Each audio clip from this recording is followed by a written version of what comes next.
વડોદરામાં chain snatching કરનાર બે આરોપી ઝડપાયા છે। સયાજીપુરા ગાર્ડન પાસેથી બે સિકલીગરોને ઝડપી પાડ્યા।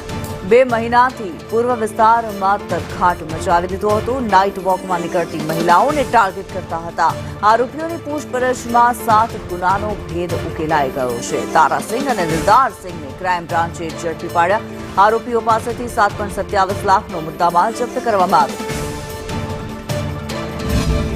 વડોદરાના રહેવાસી એવા એક આરોપી તારાસિંહ કલ્લુસિંહ બાવરી અને બીજા છે દિલદારસિંહ તુફાનસિંહ બાવરી, આ બંનેને અમે ઝડપી પાડ્યા છે અને તેની પાસેથી 7 ગુનાનો મુદ્દામાલ મળ્યો છે અને વડોદરા શહેરના જ 7 ચેઇન સ્નેચિંગના ગુના ડિટેક્ટ થાય છે। એમાં 6 ચેઇન અને 1 મંગળસૂત્ર તથા 1 મોટરસાઇકલ હીરોનો કબજે કરવામાં આવેલ છે।